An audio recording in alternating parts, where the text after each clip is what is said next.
is Felicia Rose, and this is the Scars and Stillness podcast. Thanks for coming back for episode 14. As always, at Scars and Stillness, we talk about trauma and transformation with trauma. So, triggers will happen. So, make sure you're checking in with yourself and remember that you are the most important thing. To start off, I just want to apologize for not being able to put out an episode last Tuesday. Life happened, and it's important for me to just keep it real with everybody. And sometimes life gets too busy and I'm one person. So I just really appreciate the love and support that I get. Um, and so, yeah, thanks for coming back and hanging out with me. As always, if this is something that you're interested in, please feel free to like and subscribe. And then follow me on all my other socials. Um, that'd be great. So that way you can kind of stay tuned with what's going on with me in my life. Before anyone asks, I'm very well aware that there's a book missing. Um, I've been currently rereading well, not rereading. I haven't even started reading them yet. The only time I ever actually read my books was when I was writing them. So this is my first experience right now that I'm able to hold them, and actually read them. I started with the aftermath, which I actually had already posted on my socials, but I just finished Dying Roses maybe yesterday, and I was actually really nervous about this. I thought that I was gonna tear my books apart, like if I read them. The aftermath was fine. I didn't have any issues with it, and I was like, "Oh man, this story is legit. It's really good." And then when I was reading Dying Roses, I seen, like a handful of things here and there that I'm like, that's like a mistyped word or, things like that. And so, of course, me being me, I updated my manuscript and republished the book. I also was like, when I was holding Dying Roses in my hand while reading it, I had noticed I do not like this book cover. Like if you look on Amazon Kindle, the digital cover is it's just beautiful and it was exactly what I was looking for. And then when we created the paperback cover, um it looked a certain type of way, and then when you go to, order and print, it does not come to you the way in which I had visioned it to be. So there was a lot of things about it that I was not a huge fan of. So I ended up actually redoing the entire cover of Dying Roses as well, and um, so I'm waiting for my author copy for that one, so that way I can hold the physical copy and see the new cover. Um, and just a quick shout out for those of you who have already ordered the paperback versions of Dying Roses. I'm sorry, I didn't realize that it wasn't so pretty, and it even has, typos on the spine, and I'm like, "Oh my gosh," when we did our Q&A, via, you know, our online Q&A, it did not look like that, so I was just a little bit frustrated by that, but again, I don't wanna over critique my work, but that's why there's a book missing. I'm currently working on Dead Roses right now, which is book 2 of the series, and, just trying to get that experience as a reader, not an author, so I can, read my books. Anyways, so I just wanted to kind of bring that up if any of you were wondering why that's not there, because normally all my books are right there, but, um anyway, I was thinking about so I was going through all my socials recently, and I've been receiving a lot of, you know, a lot of stuff from people, which I thought was really great that people are so engaged, and thank you again for your love and support. But I've been getting a lot of questions about the books. So many questions about the books, in fact, that I think that next week I'm just going to do a full episode on the books, and answer all the questions and kind of how the books became books and everything like that. But I also have been receiving questions in general, just about life and whatnot. So I figured today would be kind of fun to just do an episode to answer questions that I've gotten from people. So yeah, again, it's just going to be kind of me and you. So sorry in advance if I'm rambling and being ridiculous. Um, but yeah, some of them are really fun and some of them are a little bit more serious. So I just picked a couple, like a handful of questions that I've received, and I figured I would just do an episode and answer them here for everybody to, so everyone can hear them together. One of the first questions that I've noticed that I've been getting a couple of was my tattoos. So I have had people ask me like stories behind my tattoos and how many tattoos that I have. So I have always loved tattoos. I think the first time I had ever seen, like, up close, seen a tattoo, I was probably 5 years old, and I went to the grocery store with my grandma, and a lady that was our checker, she had a butterfly tattoo on her hand, and I remember I had told her something like, "Oh, I love your marker, like, I love your artwork, your markers," and she told me that, "This is permanent marker, it'll be on me forever," and I was just, like, mesmerized at that point in my life, and my grandma was like, "Oh my gosh, thanks so much," because she knew me, and I had always been, like, drawn in to, tattoos and art and, like, the darker things and piercings and stuff like that. Um, but yeah, so I knew at a really early age that I wanted tattoos, that I wanted to be able to express myself in a way on my body, that was only for me, and so that's kind of how it all started. I got my first tattoo, I think I was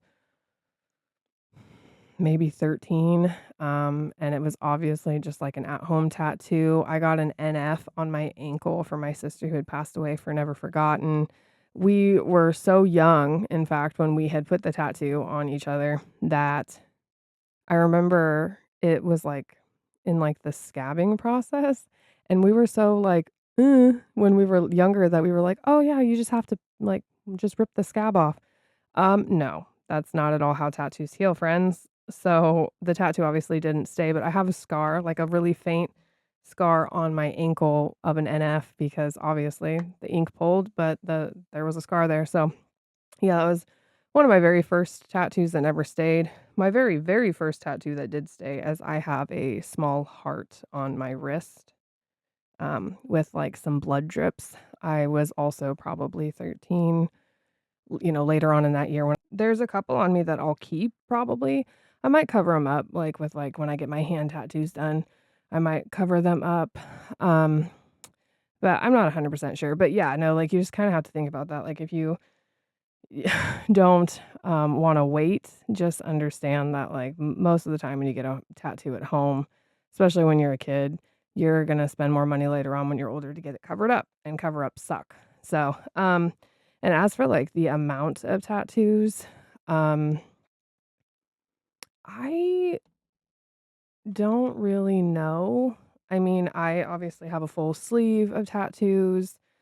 Um, I have my arm, I have my whole chest done, my whole stomach is done, and I fully like mentioned, I have plans to be fully suited, someday. I already have, like a game plan mapped out for all the tattoos that I wanna get. I think the only place I might not get tattoos is probably my face, but I guess we'll see. Like, I might wanna get, like, a, cute mandala on the side by my ear or, like, a little moon or something. I don't know yet, and if I do, then whatever. And I have had people ask me, like, "Well, aren't you worried about what people think, or what if people don't like what you look like?" Oh, yeah, no, it's super simple. If you don't like what I look like, then don't look at me, you know? Because my body is my body, and this is my temple, and, um, I can design it and decorate it however I see fit, and if someone has a problem with that, there's this beautiful thing called looking away or not being a part of my life or it's really great, it's awesome.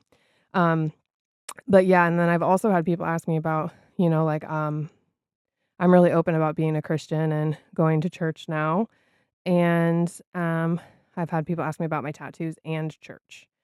So fun story, I guess. So I grew up in church. I grew up, a Christian, and I kind of started to realize after my sister had passed away that I was struggling with my faith quite a bit with that, and, as I got older and the more tattoos I got, I did feel when I went into to church, judged, felt judged and talked about, and, you know, the Christians at those churches totally forgot rule number 1 that, like, we're supposed to come as we are, we're supposed to not be judgmental, we're not supposed to have judgmental spirits, and it's people like that in the Christian community that legit turn people away from Christ, and that's the opposite of what we're supposed to be doing because yeah, there's things in the Bible about tattoos, and there's things in the Bible about a lot of stuff, a lot of Old Testament stuff. and rules and laws that we had to abide by that were in place before we had Christ, before Christ died for us. And so, do I feel like I'm gonna be damned to hell from my tattoos? Absolutely not, because I know that my God loves me and he looks at my heart, and I know that I'm worthy and I'm a daughter of the King. And all of us are gonna be judged one day.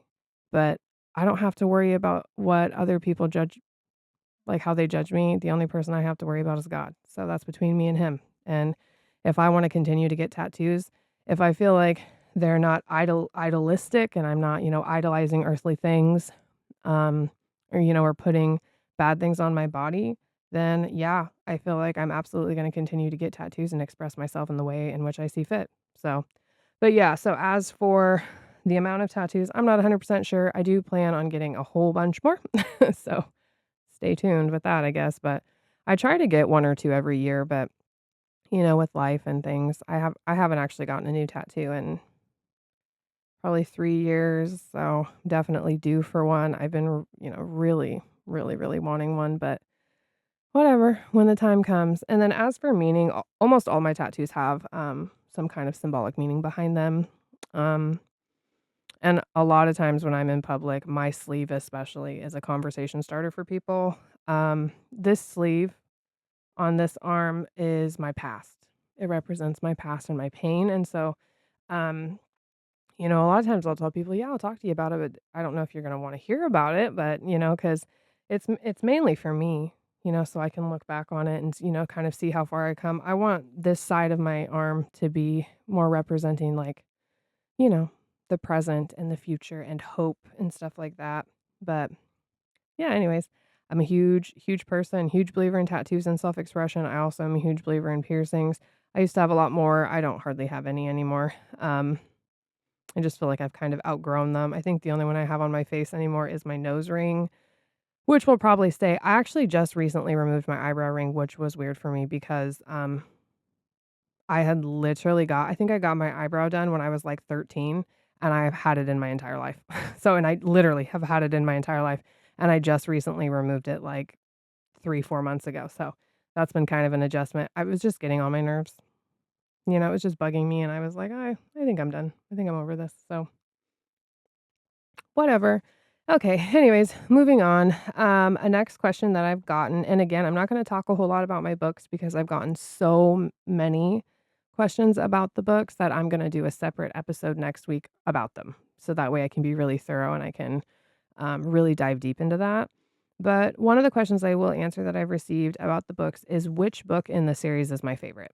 So, for me, without a doubt, my very favorite book in the entire book series is book number 1, Dying Roses, because in my opinion, without that book, there would be none. There would be no more. So, um, without Dying Roses, there wouldn't be the story. And when you read it, you really grow connected to all the characters, even the bad guy. So, yeah, for me, Dying Roses for sure, without a doubt, is probably my favorite book of the series. Okay, let's see.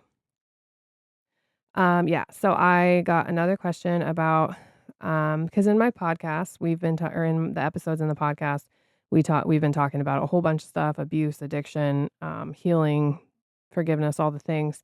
And one of the questions I had received is, um, when you think about your abuser in the past, is there anything about him that was positive?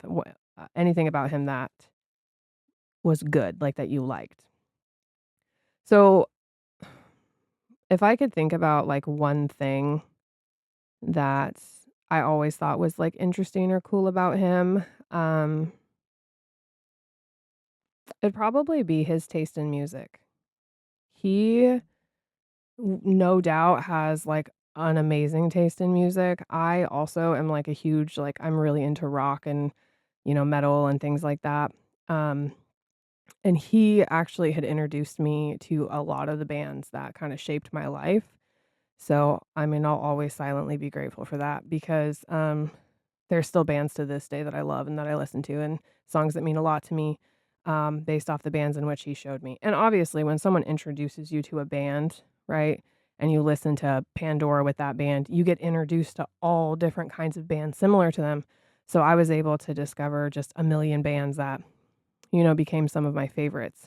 Um, which kind of, goes with my last episode that we talked about with convictions and, feeling torn between music was my big one where like I literally love music so much. I'm huge about music that makes you feel something and I am known for communicating through my music. And so a lot of my music, unfortunately, I had to kind of remove from my playlist because they had like cussing or like negative things in it.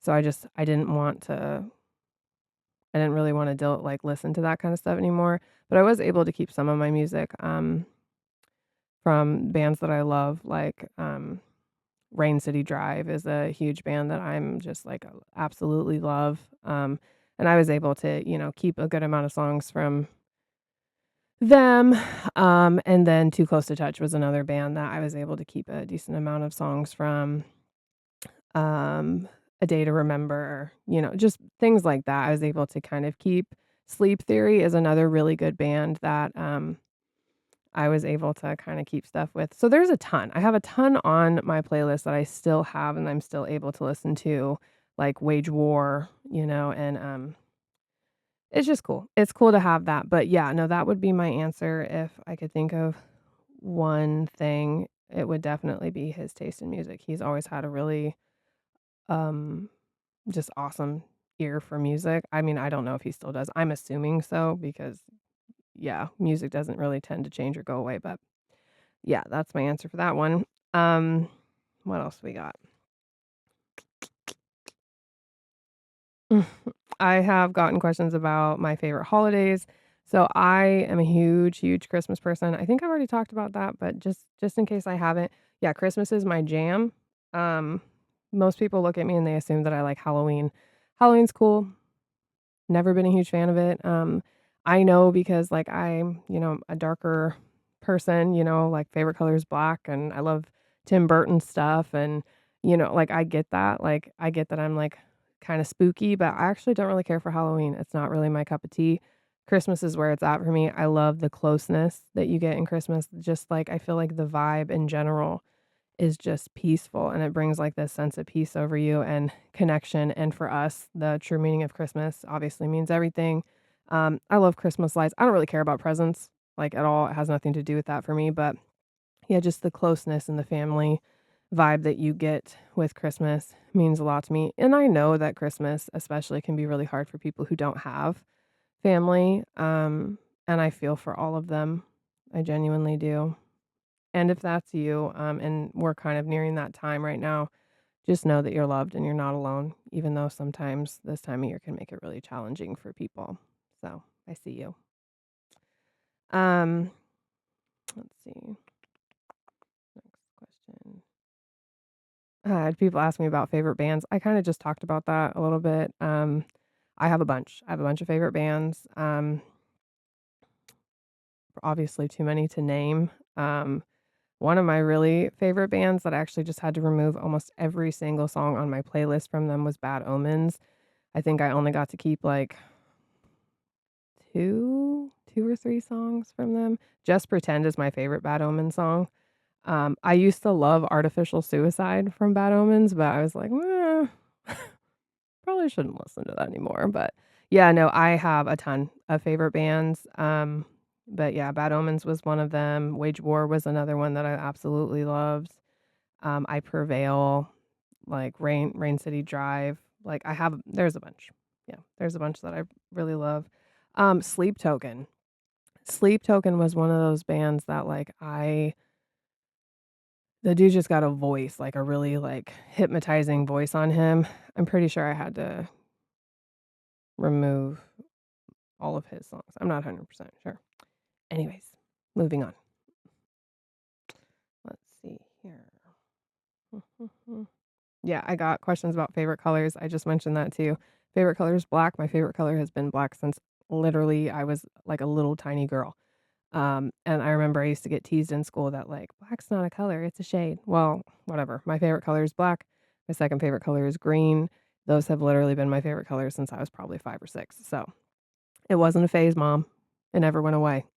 So, uh, And then again too, like, these are just, like, questions that I've seen people message me about and ask me about, which I thought were kinda cool, and I wanted to just kinda share with everybody. If you guys have more questions and you just kinda wanna talk, feel free to message me anytime.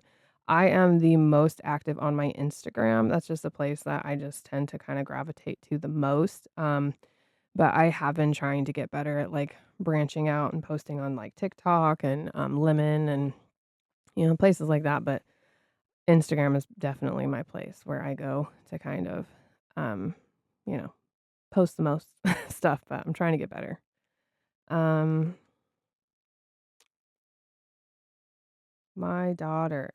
So my eldest daughter, Maddie, is super cool, super creative. She's gonna be 13 here soon. Um, she's really, like, earth driven, like, she loves her earth. She's really it's, important for her that people don't litter and they take care of the earth.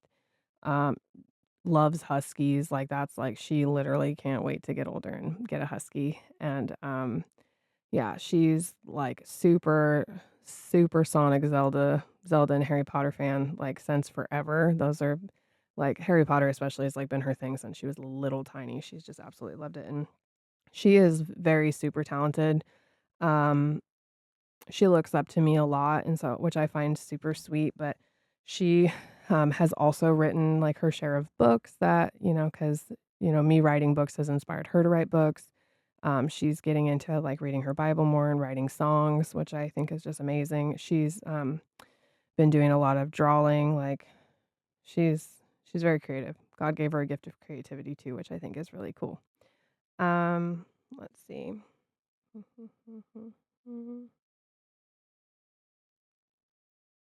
There's a lot of them. There's a lot of them. I don't really know. Oh, here's one that I think is actually really important. I had someone ask me about meetings. As mentioned, I'm in recovery, once an addict, always an addict, and, um, again, I am not a therapist, I'm not a doctor, I'm not any of those things. I'm just a person who's been through life, and I just created my brand to share my story and kind of have a place for people to go to feel comfort. Um, and that's what Scars and Stillness is about for me. So things that work for me don't always work for other people and vice versa. So by no means am I telling people not to go to meetings or anything like that. For me personally, at least where I'm from, meetings for me were not um, ideal. I didn't personally feel connected with a sense of support or sobriety centered like, care in a meeting. Every time I went to a meeting, regardless if it was NA or AA, I literally felt the need to use, or there were literally people there that would provide your substance of choice, which for me was very difficult to stay sober. So, I didn't find comfort in support groups. I know plenty of people who are in recovery for multiple years now who swear by a 12 step, they swear by, groups. And for me, that just wasn't it. For me, I just, I have my faith and, my couple people that I felt like I could trust at the time and really helped guide me through it, and just I think my sheer desire and will to have a better life and to not deal with that anymore was a big one for me. So, if you're feeling on the fence about it, I honestly, if you feel on the fence about it, I highly recommend you going to a group. Going to a group, kind of seeing how you personally feel instead of, like if you haven't went to one, just go to one, you know? I mean, um, you never know. You might go to one and be like, "Yep, this is it for me." Or you'll go to one and you realize, like, "Not so much." But I think ultimately you need to make that decision for yourself. Don't let any of us influence you. You need because everybody we're all different, you know what I mean? We're all different and the things that we need and the way that we feel and the way that people come off is completely different for every person. And for me personally, that was my experience, but I know several people who feel the complete and total opposite than I do, and more power to them. Um, but with that being said, there's no right way to get sober. As much as people wanna preach that there is no right way to get sober. As long as you're clean and you're healing and you're working through your trauma and you're not getting high or getting drunk or whatever it is, you're doing good. So, we live in a very judgy, world right now where everyone is more quick to tear you down than to build you up. So just don't get lost in the shuffle of crap. Like if you're clean and sober and you're waking up every day and you're making that choice to stay sober, you're winning, regardless of what anybody says about you. So that's my opinion. But good job. Like honestly, good job for making that step to get sober. Super proud of you. And I see you. So, um, okay, yeah, I have a question about church again. Um, so I stopped going to church. My sister died when I was just a kid, and I remember I really withdrew from, church and life in general after that. And then I remember I kinda had to pull back to church throughout my teenage years, and I remember one of the last times I actually tried to go to church and make that a commitment was when my eldest daughter was just a baby. She was probably a year and a half old, and I tried to make that, commitment to go to church and make God number 1, but I felt really just uncomfortable, and I felt like just by the way that I looked, I wasn't being able to, like, really have that good experience with God because the people in the church were so disrespectful to me, um, that I stopped. And it wasn't until recently that I was like, I'm not going to be a lukewarm Christian anymore. I'm going to go all in. I'm really going to do it. I don't really care what people think about me, like, because who cares? It's not about what earthly people think about me anyway. It's about Him, and I know he wants me to be here. So, the church that I go to now, they were like one of the only people who actually emailed me back because I had emailed churches and I told them like my past experiences and, my tattoos and, whatever else. And that I was worried about that I was worried that we were going to come in and we were going to just be judged. And they came at us with such compassion and realness that I was like, yeah, this is the one for us. That they were like on the sign of our church, it literally says no perfect people allowed. And I'm like, it's just awesome. It's a solid fit for us. But yeah, and that's another thing too. Like, um, I decided I wanted to go to church because I really wanted that closeness with God. I really wanted to have something that was light because we live in such a dark world. But that's another thing. Like if you're a Christian and you want to get closer to God, if you feel like church isn't for you, it's not for everybody. And church is anywhere. That's another thing that people need to understand. Church can be anywhere. And most churches nowadays do online churches. So if you don't feel comfortable going in person, you can still show up for God via at home on your phone. So, you know what I mean? Like there are alternative ways these days to kind of do what you want to do. Um, I think I'll do one more. There's a bunch, but I think I'll do one more question. Um, this is about my profession. So I'm in the medical field. I've been in the medical field forever, like literally. And did I know that that's what I always wanted to do? No, actually, that's not at all what I wanted to do. When I was younger, actually, like a kid, my dream was to be a singer, to pursue music. I used to write music and sing music, and I was in competitions all the time. And then my sister died, and I felt like that dream died with her.